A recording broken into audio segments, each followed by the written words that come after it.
حضرت موسیٰ علیہ السلام عزم مصمم کر کے جب چلے تو اللہ فرماتا ہے کہ ہم نے حضرت موسیٰ علیہ السلام کو جس بندے کی نشانی بتائی تھی وہ بندہ ان کو وہاں مل گیا. سفید چادر اوڑے حضرت خضر علیہ السلام وہاں لیٹے ہوئے تھے. تو یہ جا کے ان کے پاس کھڑے ہو گئے کہ حضرت میں آپ کی خدمت میں اس لیے آیا ہوں کہ اللہ نے آپ کو جو خصوصی علم عطا کیے ہیں میں ان کو سیکھنے کی غرض سے آپ کی چوکھٹ پہ آیا ہوں.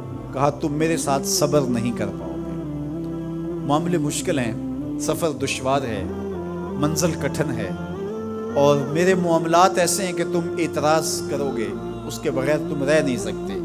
حضرت موسیٰ علیہ السلام نے کہا اگر اللہ نے چاہا تو آپ دیکھیں گے میں صبر کروں گا اور آپ کے کسی حکم کی کسی کام کی میں نافرمانی نہیں کروں گا، کسی کام کا انکار نہیں کروں گا. کہا کہ اچھا شرط یہ ہے کہ جو میں کروں اس پر تم اعتراض نہیں کرو گے، سوال نہیں کرو گے یہاں تک کہ میں خود ہی نہ بتاؤں. تو کہا کہ یہ شرط ٹھہری، میں کوئی بات نہیں کروں گا. فانطلقا، دونوں چل پڑے. دریا کے پار جانا تھا. جو کشتی کا مالک تھا، کشتی باندھ تھا، وہ حضرت خضر علیہ السلام کو جانتا تھا تو اس نے کرایہ بھی نہیں لیا. لیکن جب کشتی پر سوار ہوئے تو عصا مار کے حضرت خضر علیہ السلام نے کشتی کا ایک پھٹا توڑ دیا. تو بے ساختہ حضرت موسیٰ علیہ السلام نے کہا آپ نے پھٹا توڑ دیا، یہ سارے ڈوب جائیں. کہا میں نے کہا تھا نا تم میرے کاموں پہ صبر نہیں کر پاؤ. تو حضرت موسیٰ کو یاد آیا، کہا میں بھول گیا تھا، اس پر مواخذہ نہ کیجیے. پھر دونوں چل پڑے.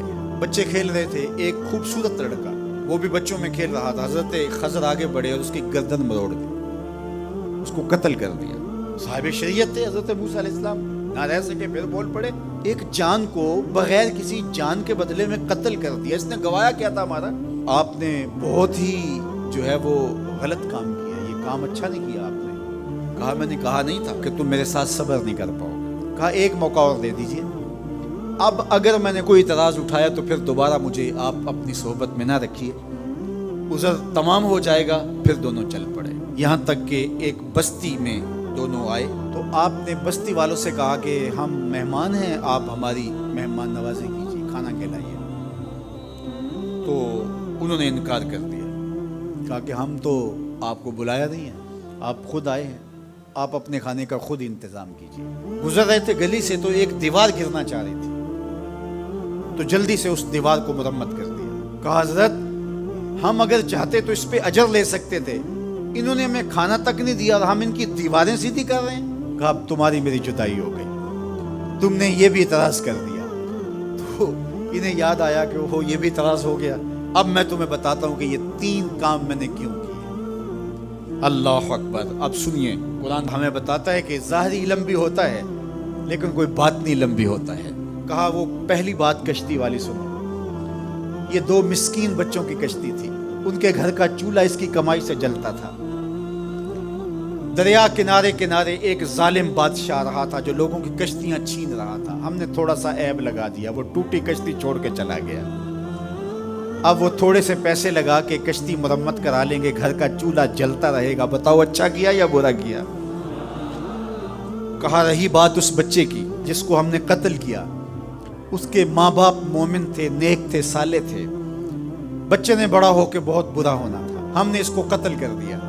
اللہ اس کے بدلے ان کو بہتر اولاد دے گا. علماء تفسیر نے لکھا ہے اس بچے کے بدلے میں اللہ نے ان والدین کو ایک بیٹی عطا کی جس کی نسل سے 70 نبی پیدا ہوئے. دیوار کی کہانی بھی سن لیجیے. یہ شہر کے 2 یتیم بچوں کی دیوار تھی اور اس کے نیچے ان کا خزانہ تھا اور ان کا باپ بڑا نیک تھا. خزانہ دیوار کے نیچے ہے، دیوار گرنا چاہ رہی ہے، کسی معمولی دھکے سے گر جاتی. 2 ہی صورتیں تھیں، یا وہ بچے خود اپنا خزانہ اٹھا لیتے یا لوگ اٹھا کے لے جاتے. لوگ اٹھا کے لے جاتے پھر بھی ہاتھ میں کچھ نہ آیا، اور اگر وہ خود اٹھا لیتے تو بچے ہیں، بچپنے کی وجہ سے وہ اس کو اڑا دیتے. تو ہم نے اس کے اوپر دیوار کھڑی کر دی. جب تک وہ اس قابل نہیں ہو جاتے کہ یہ خزانہ نکال کے اس کو صحیح مصرف پہ لگا سکیں اتنی دیر تک دیوار گرے گی نہیں.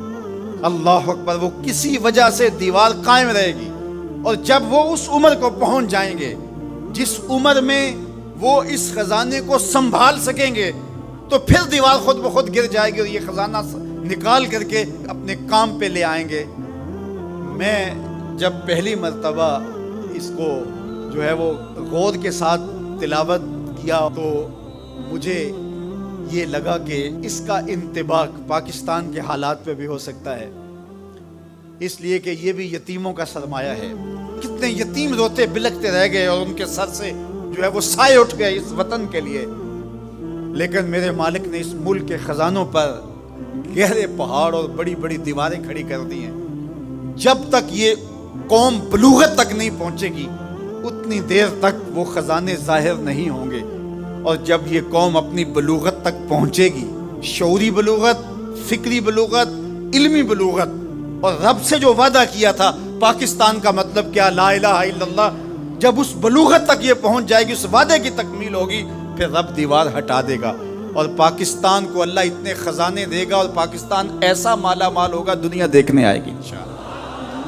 اس لیے رب نے دیواریں بنا کے رکھی۔ تمہارا باپ معین الدین چشتی بڑا نیک تھا، تمہارا باپ داتا گنج بخش علی حجویری بڑا نیک تھا، تمہارا باپ حضرت مجدد الف ثانی بڑا نیک تھا، ان کی وجہ سے میں دیواریں کھڑی کر رہا ہوں اور مضبوط حصار لگا رہا ہوں تمہارے خزانوں پر، اور وہ وقت آئے گا جب تم بلوغت کی عمر کو پہنچو گے، دیواریں ہٹ جائے گی اور تمہارا وطن زمانے پہ مہکتے پھول کی طرح اور چمکتے ستاروں کی طرح اور روشن آفتاب کی طرح چمکتا اور مہکتا دکھائی دے گا، اور زمانہ پاکستان دیکھنے آئے گا، پاکستان دنیا کی قیادت کرے گا انشاءاللہ۔ تو کہا یہ تعویل ہے ان باتوں کی جو باتیں میرے رب نے مجھے بتائی، اور یہ میں نے اپنی مرضی سے نہیں کہی، اور جو میں نے کیا اپنی مرضی سے نہیں کیا۔ تو یہ باطنی باتیں ہیں، شاید یہ باطنی باتوں کے جوش میں یہ بات بھی میں کر گیا۔ وہ کیا کسی نے کہا تھا کہ بھری محفل میں ایک راز کی بات کہہ دی، بڑا بے ادب ہوں سزا چاہتا ہوں۔